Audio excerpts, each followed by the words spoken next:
대우건설 2023년도 3분기 누적 실적을 스루풋 회계로 분석하고 연말 매출액을 예측해 보도록 하겠습니다. 매출은 19.7% 증가했고 영업이익은 3.2% 증가했습니다. 포괄 가공비 배부 재고자산 회전율은 4.8회전으로 산출이 됩니다. 내용이 좋았다고 생각하시면 구독, 좋아요 부탁드리겠습니다. 그리고 필요하시면 배석 보시기를 바랍니다. 요건 한번 읽어봐 주시면 감사하겠고요. 먼저 원가회계 손익으로서 매출이 8조 원대를 달성해서 전년보다 19.7%가 증가했습니다. 그리고 포괄 가공비 배부 재고 자산은 6.2% 증가했습니다. 매출 증가보다 적게 증가하는 것은 바람직하다고 볼 수 있겠습니다. 매출 총이익률이 근데 2.3% 떨어진 것은 매출 원가가 더 높게 증가했기 때문입니다. 손익계산서에서 원인 결과를 따지는데 이제 그 보이는 그 한계로는 이렇게뿐이 설명을 드릴 수가 밖에 없죠. 판매관리비를 거의 약 9%를 줄였습니다. 그 결과는 영업이익 3,856억 원으로서 2.6% 하락한 것으로 이렇게 산출이 됩니다. 스루풋 회계로 분석한 결과를 말씀드리면 매출에 비례하는 매출 변동비, 이것은 원재료 및 외주비 가격, 건설 자재 및 외주비 가격이 상승했다. 이렇게 추론이 되겠어요. 이게 이제 26.7%가 증가했기 때문에 7.1%의 갭이 있습니다. 이게 플러스로 더 높으니까 재료 비율이 그래서 그 재료비 가격이나 건설 노임 단가가 크게 올랐을 것이다 라고 추정을 하게 되는 거죠. 수르풋율이 4.2% 하락을 했고요. 운영비용이 1.9% 적게 증가를 했습니다. 그 결과 생산성은 거의 변동이 없습니다. 그리고 스루풋 영업이익은 3,700억 원대로서 3.2% 증가를 했어요. 원가 회계는 영업이익이 감소를 했습니다. 그럼에도 불구하고 그 원가 회계 영업이익보다는 156억 원이 적은 수치인데 이것은 가공비 그 포괄 가공비 배부 재고자산이 증가했기 때문입니다. 재고자산 내역을 보면은 WCAI가 그 완성주택과 미완성공사 포함해가지고 합쳐서 168억 원이 감소를 했는데 반대로 미청구공사는 1062억 원이 증가했어요. 이 두 가지를 합쳐서 포괄 가공비 배부 재고자산이라고 인식을 하는데 결국 상승했다 이런 얘기죠. 그래서 그 차이가 156억 원이 맞냐? 그러면은 영업이익이 156억 원이 차이가 나는데 가공비 배부 재고 자산 증감액이 894억 원입니다. 거기에 가공 비율이 17%예요. 그걸 그 곱하면은 155억 원이 바로 계산이 딱 일치한다. 그래서 스르픈 영업이익은 정확한 거다. 그리고 이 방법뿐이 없느냐? 그러면은 딴 것도 있다. 회사가 비용의 성격적 분류 내용을 제시를 하는데 재고자산의 변동 범위까지 해가지고 그 MC 매출원가 재료비를 뽑는데 이 금액하고 스루프상으로 매출 재료비 뽑은 금액하고의 차이도 똑같이 나옵니다. 이런 얘기가 되겠어요. 그래서 비성분을 그 재료비와 운영비용으로 디커플링 하는데 건설사만큼은 제가 외주비를 이 매출에 비례하는 변동비로 간주를 하고 있습니다. 이것을 운영비용으로 적용하면 운영비용이 너무 그 비율이 높아가지고 재고자산을 운영 안 하는 경우에 그 엔지니어링 회사하고 비교하기도 좀 어렵고 다른 그 수주 산업보다도 건설은 건설 노임 단가가 건설비를 좌지우지하기 때문에 매출에 변동하는 외주비를 그 건설 노임이겠죠. 그것을 그 변동비로 간주를 했습니다. 그래서 운영 비용이 1.9% 증가했어요. 이 매출원가 재료비는 27.4%가 증가했고요. 운영 비용에서 판매 관리비를 뺀 것이 현장 운영 비용이 되겠습니다. 그것이 17%로 내려갔어요. 그러면은 어, 재료 비율이 2.6% 상승했거든요. 여기에서 우리는 여기서도 원재료 및 그 건설 노임 단가가 상승했을 거라고 2차 추론을 해 볼 수 있겠습니다.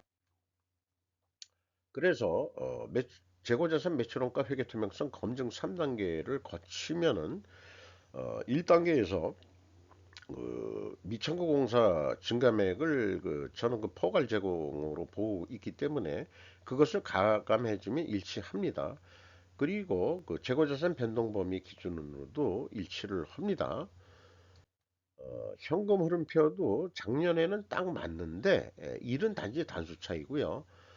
올해 거를 현금식으로 읽어보면은 현금이 2,466억 원이 들어왔으면은 재고가 그만큼 줄어야 되는데 1,236억 원뿐이 감소를 안 했어요. 그러면은 어디서 1,230억 원이 이제 굴러 떨어져 온 돈이다. 이렇게 되는데 그거이 아니고 선급금의 재고자산 대체된 금액이 이시다. 그래서 그게 809억 원이요. 그러면은 제로가 나와야 되는데 422억 원 차이가 있습니다. 어디서 더 들어왔어요? 요거에 대한 것은 추적이 불가능했습니다. 그리고 미청구공사의 그 증감액도 그 현금 흐름표 기준과 재무상태표에 나와 있는 미청구공사 증감액하고도 일치를 안 하고요. 여기에서도 하나 나오는 게 장기 공사 성승금들 상계한 금액이 있다. 이러면은 이것도 맞아 떨어져야 되는데 갭이 더 커져 버렸습니다.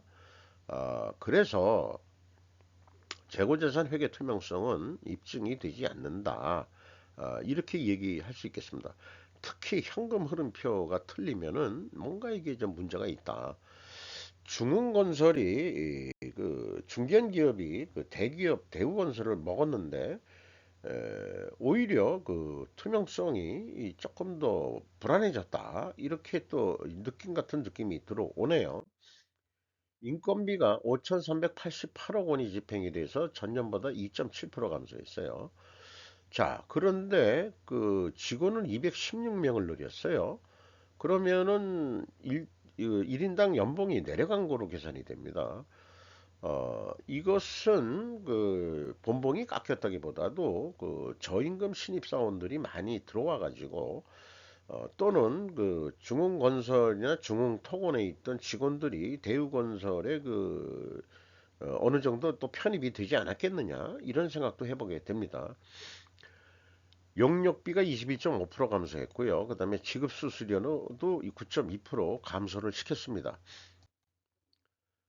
경영평가 지표로서 포괄 가공비 배부 재고자산 회전율은 상승을 했고 슬픈율은 거꾸로 떨어졌어요. 이렇게 역방향이면은 분식회계 개연성 가정을 세웁니다. 이자부채 레버리지율은 거의 변동이 없고요. 그래서 지금 그 분식회계 개연성 가정을 세웠는데 이걸 충분 조건 논리 도표로 표시한 거고요. 대우건설이 우리는 그런 회사가 아니오시다.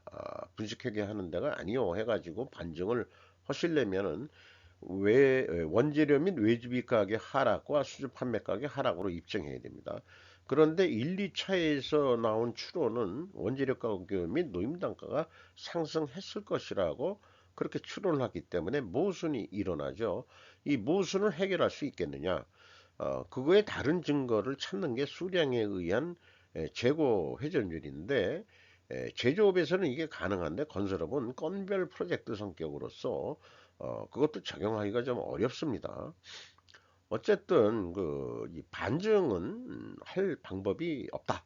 아, 그렇게 얘기가 될 수 있겠습니다. 이 건설 자재가 내려간 것도 있고 올라간 것도 있고 그렇지만은 그 앞서서 그 다른 데도 해 봤지만은 제시된 원재료 가격의 그 매입 비중이 그 한 50%도 안 되게 돼 있어요.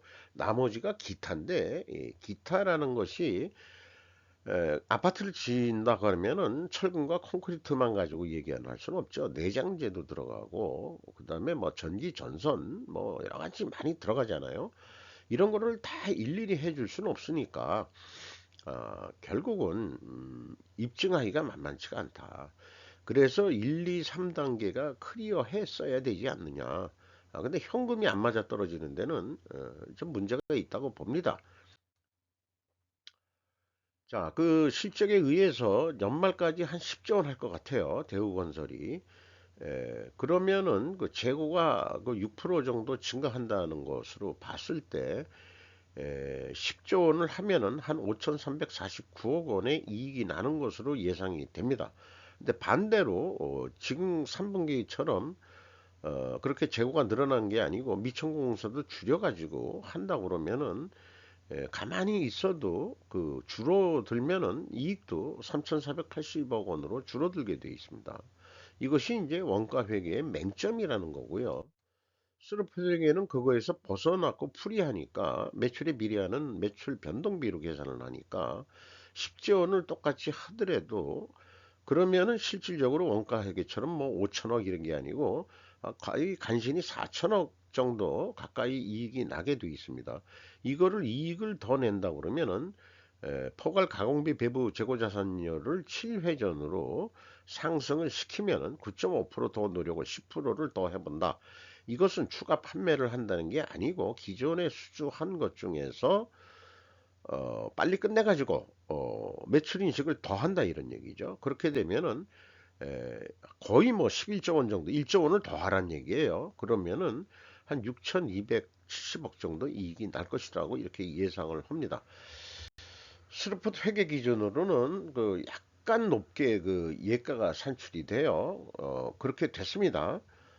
그래서 이것을 그동안의 통계치에 의한 그 4분면 매트릭스 표를 만들어 보면은 재고가 증가했을 경우에 원가 회계 영업이익보다 이익이 감소하죠. 그리고 판매예가는 원가 예가보다 낮게 나오게 되어 있는데 오히려 예가가 약간이라도 더 높게 나왔죠. 그 이유는 계약 자산의 증감액이 그것이 그 영향을 미쳤다. 계약 자산의 증가 감소 여부로 이익을 조정하고 있다. 계약 자산을 증가시키면은 매출 인식을 더 해버리는 거거든요.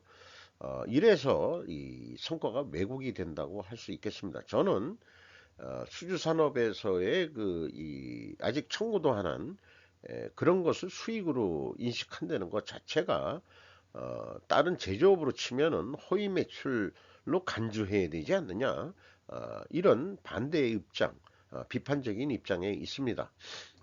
주가를 보면은 4,560원으로서 연초보다 380원 상승했습니다. 장부 가격 1% 정도 올라갔습니다. 5% 이상 주주명을 보면은 중흥토건이 40.6%, 중흥건설이 10.15%, 영국공단이 5.72%, 외국인이 12.1% 가지고 있는데 JP모건이 눈에 띕니다. 이상 대우건설 그 분석을 해봤는데요. 건설 3사, 현대건설, 대우건설, GS건설 3회사 실적을 한번 비교해서 별도로 방송을 할 계획입니다. 마치도록 하겠습니다.